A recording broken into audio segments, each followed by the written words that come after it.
VORTEX. The first time I met River Blackwood, I was watching a rotation signature bloom across the radar in real time, and he was refusing to leave the parking lot of the National Weather Service because his chase vehicle's data collection pod had malfunctioned, and he wasn't about to let 6 months of sensor calibration go to waste, not when the atmospheric conditions were lining up in a way I'd only seen 3 times in my career. My name is Karim Mansour. I'm 24, Lebanese-American, and I work as a research meteorologist at the Storm Prediction Center in Norman, Oklahoma.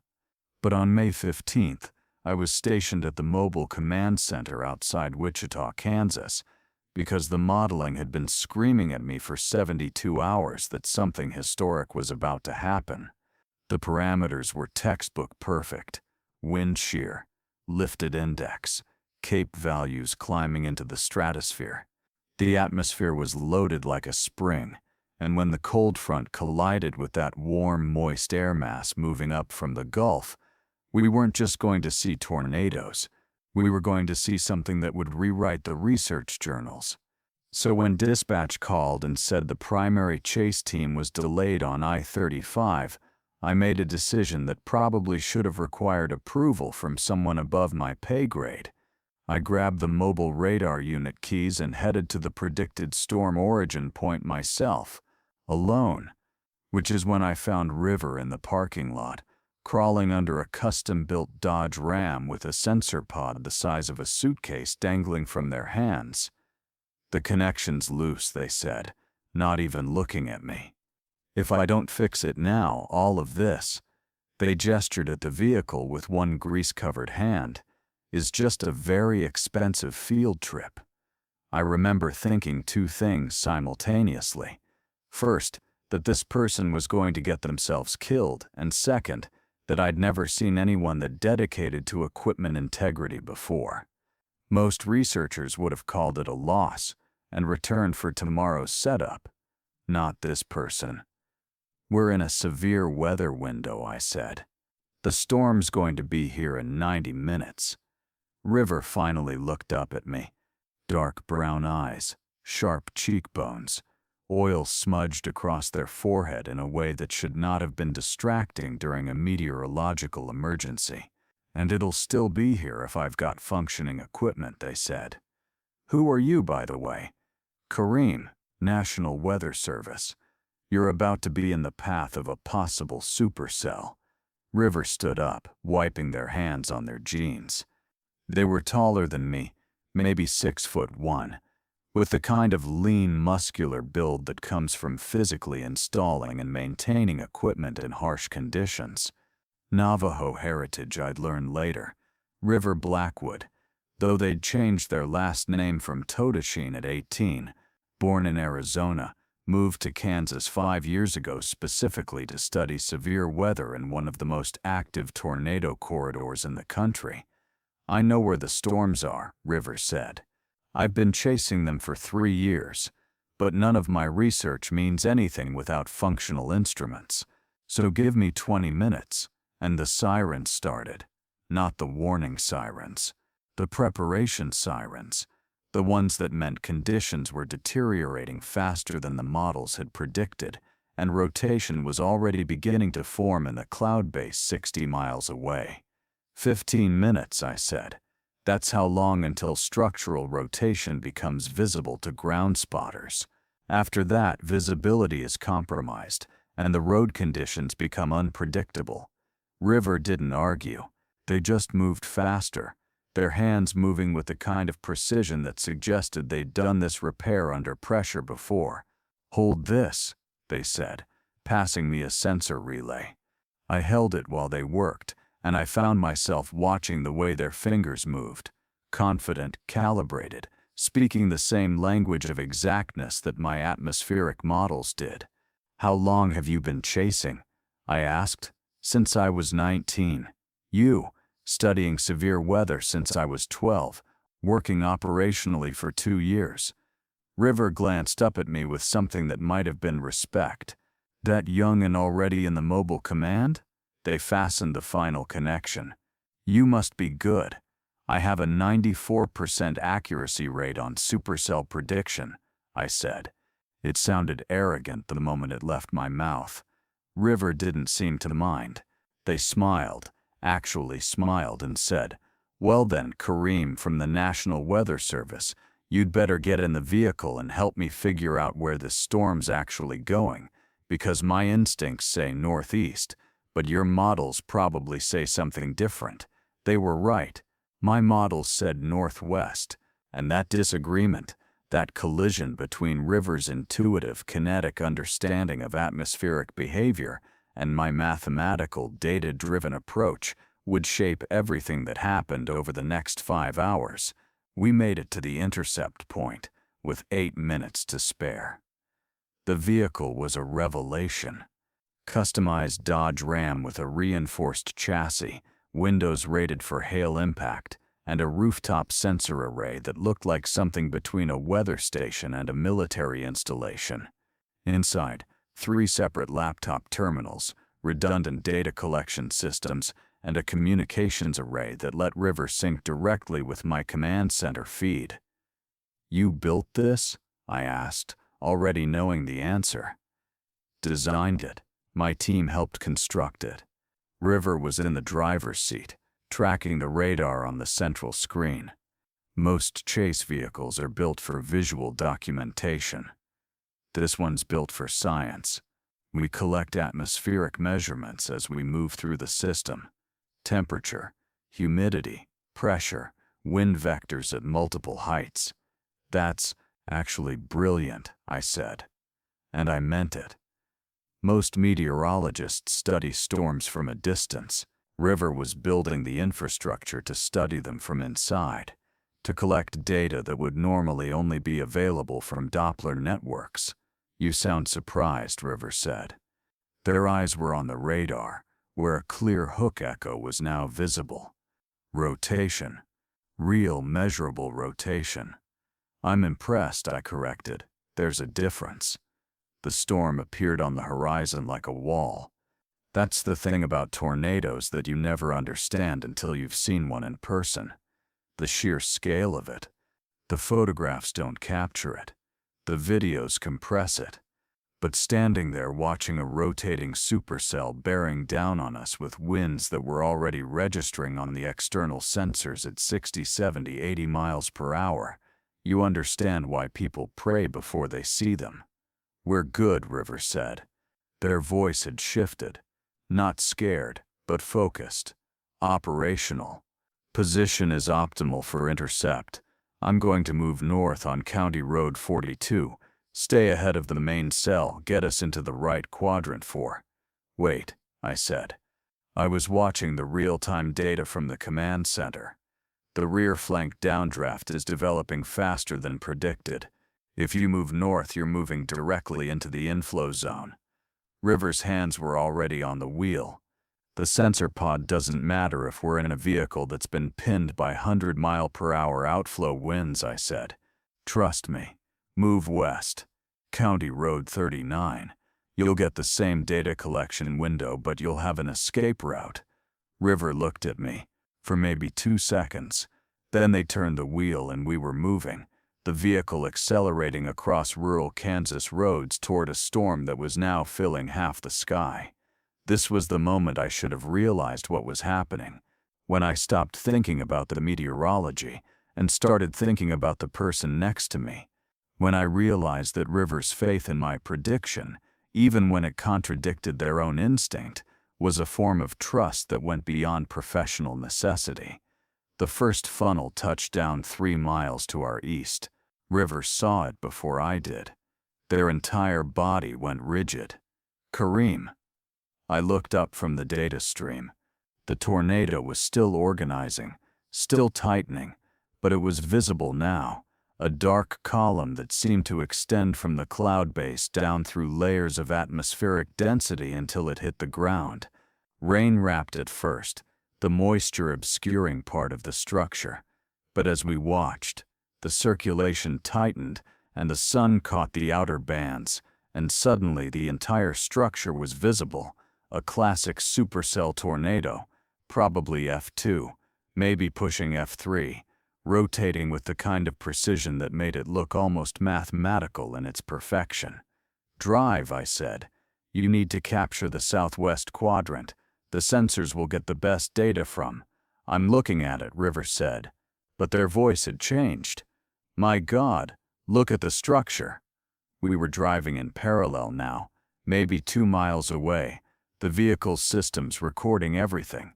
Temperature spikes, pressure drops, wind direction and velocity. The sensor array on the roof was working perfectly, feeding data into River's systems and simultaneously transmitting to my command center feed. But what River was looking at wasn't the data.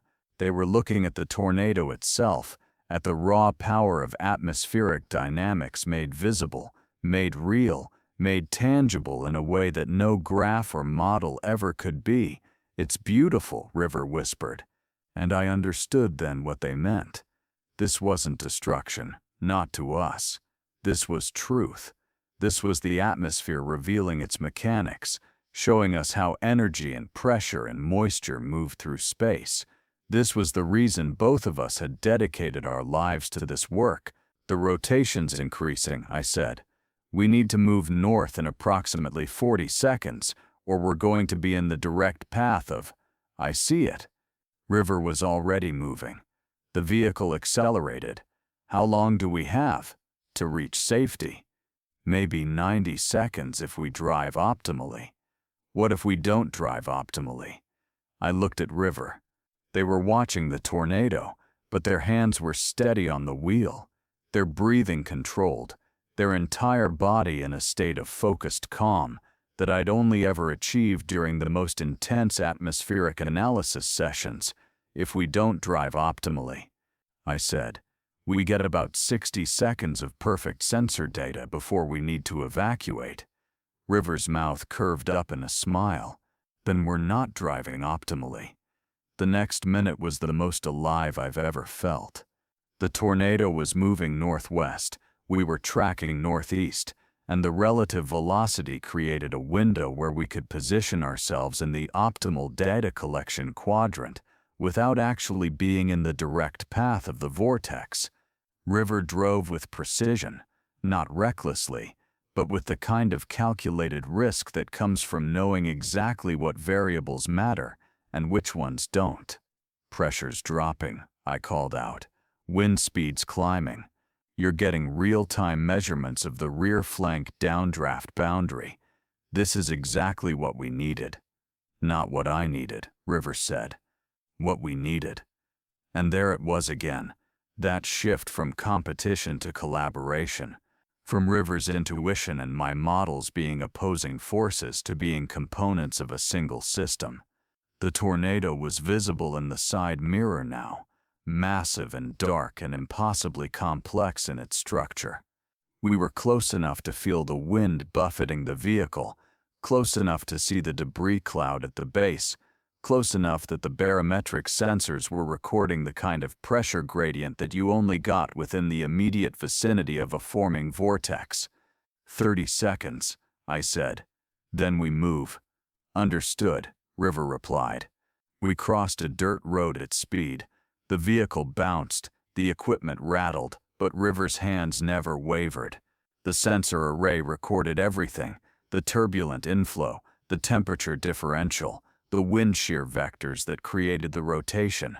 Moving, I called, and River was already accelerating south, away from the tornado, away from the immediate hazard, but the data was there, stored in the systems, real and measured and scientifically perfect. We drove for another 2 minutes before River finally slowed the vehicle down. They pulled onto a rural road facing away from the storm, and for a moment neither of us spoke. The tornado was still visible in the mirror, still rotating, but we were at a safe distance now, and the immediate danger had passed. Did that actually happen? River asked. Yes, I said, and we got everything. Full data capture across all sensor arrays. The command center has the feed. This is the best supercell measurement I've ever seen. River turned to look at me. Up close, in the stillness after the adrenaline, I could see the exhaustion in their face, the concentration in their eyes. They had driven perfectly, had made decisions in real time that kept us alive while maximizing data collection, had trusted my predictions even when it meant going against their own instinct. "Why did you move west when I said to?" River asked suddenly. "Your route was unconventional. Most meteorologists would have stayed on the main road." "Because you asked me to trust you," I said. And I realized I did. I trusted your knowledge of the vehicle, your intuition about terrain, your understanding of what we needed to be safe. The models can predict atmospheric behavior, but they can't predict human judgment. Your judgment. River reached over and grabbed my hand. Just grabbed it. No preamble, no hesitation. Just the straightforward action of someone who'd made a decision and was following through. "Are you seeing anyone?" they asked. Just like that. Direct, simple, impossible to misinterpret. "No," I said. "Good," River said.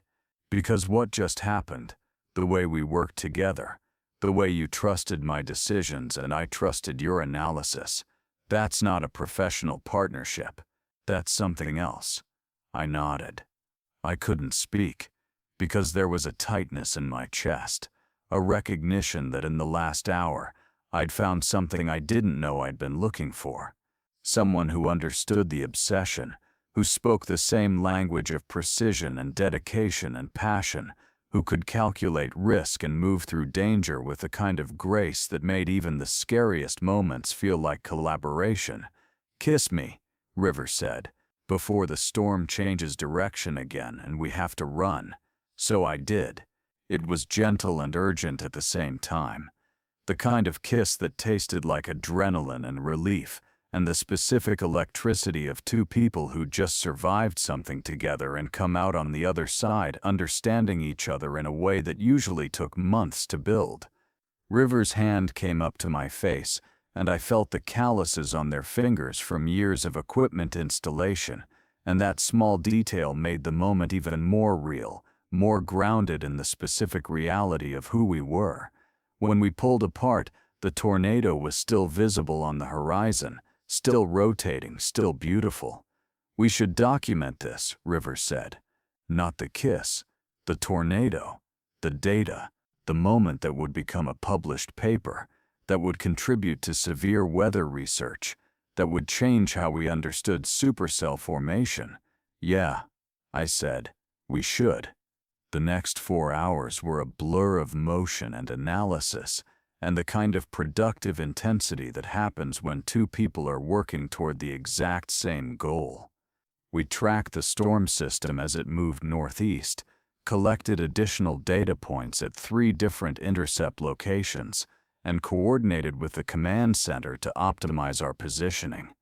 River was incredible to watch in motion.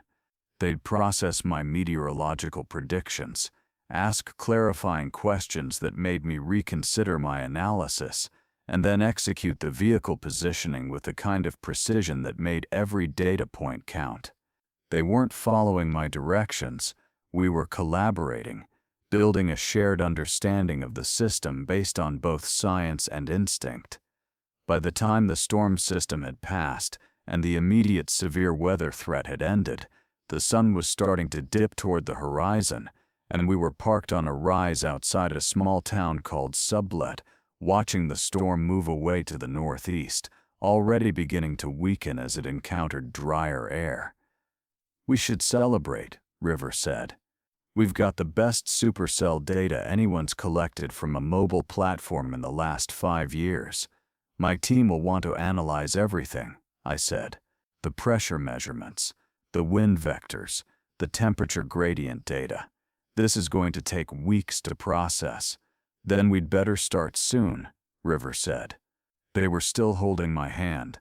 They hadn't let go since we'd stopped driving. "But not tonight. Tonight we eat, we sleep, we let our nervous systems remember that we're alive." I thought about arguing, about the urgency of data analysis and publication deadlines.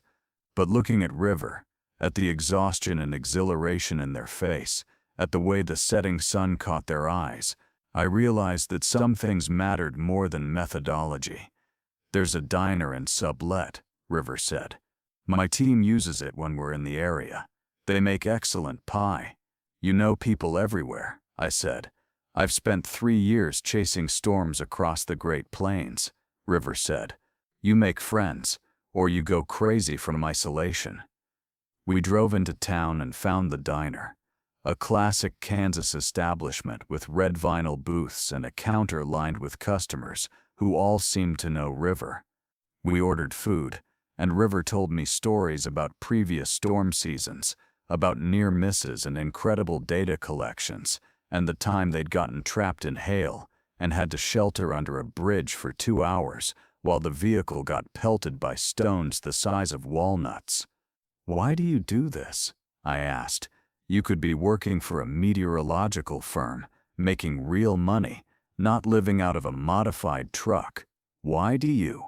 River countered. You're brilliant. I could tell from the way you predicted that storm before it even developed rotation. You could be doing anything. I thought about that.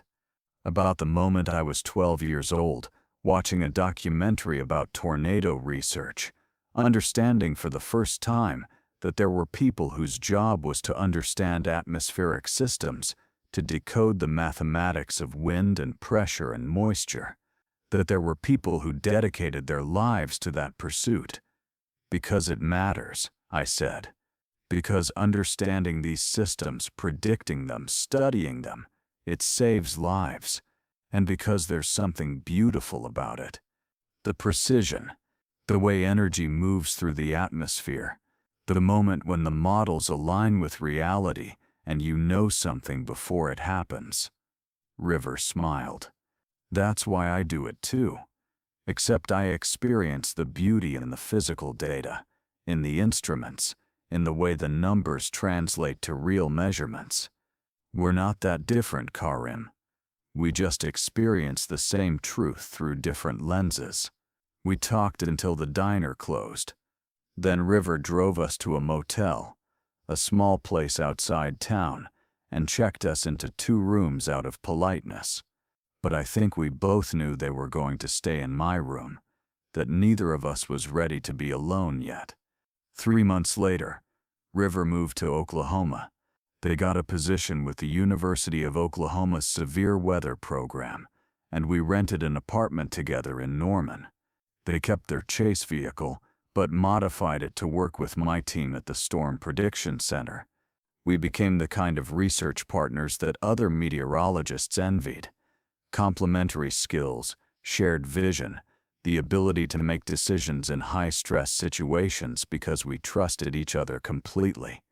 But more than that, we became the kind of people who knew each other completely. River learned that I needed complete silence during data analysis sessions, and I learned that River needed music while they worked, some background rhythm that helped their mind process. River learned that I was anxious about publication deadlines, and I learned that River sometimes had nightmares about storms they couldn't outrun. We learned each other's bodies and minds, and the specific ways that love manifests in someone who's dedicated their life to understanding systems. River would bring me coffee at 4 a.m. when they found me still analyzing data. I would take them to the National Weather Service rooftop when they needed to see the sky, to feel the wind and remember why we did this work. 6 months after the day we met on the road outside Wichita, I was standing on that same rooftop, the NWS building in Norman, when River found me. They were holding something small wrapped in paper. I've been thinking about something, River said, about supercells and systems, about how the best predictions come from combining different data sources, different perspectives, different tools working together. I turned to face them. I'm thinking I want to combine our systems permanently, River said. They unwrapped the paper to show me a ring, simple, elegant, made from titanium, because River had researched what metal wouldn't corrode from constant exposure to weather equipment and vehicle maintenance. Yes, I said. I didn't even let them finish the question. I hadn't asked yet, River said, laughing. Didn't need to, I said. I already know the answer. I've known it since the moment you trusted my meteorological prediction over your own instinct on that road in Kansas. River slipped the ring on my finger, and then we were kissing again. And below us, the weather monitoring systems continued their endless work of measuring and predicting, of turning the chaos of atmospheric dynamics into data that we could understand. The security camera footage shows us from above, two people on a rooftop in Norman, Oklahoma, kissing as the sun rises. The timestamp reads 6:17 a.m. on November 15th.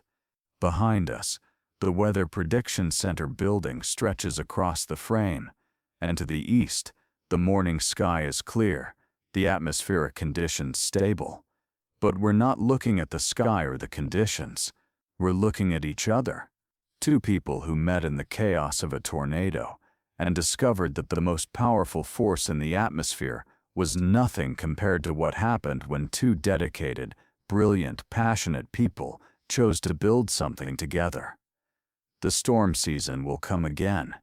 The supercells will rotate, the atmospheric energy will build, and we'll chase them together, collecting data, writing papers, contributing to the body of scientific knowledge that helps us understand and predict severe weather. But we'll do it as partners, as people who've learned that the most important systems aren't measured in wind speed or pressure gradient. They're measured in trust, in collaboration, in the specific gravity of knowing that someone has your back when the entire atmosphere is trying to kill you. That's the real mathematics. That's the real prediction model. That's River and Karim.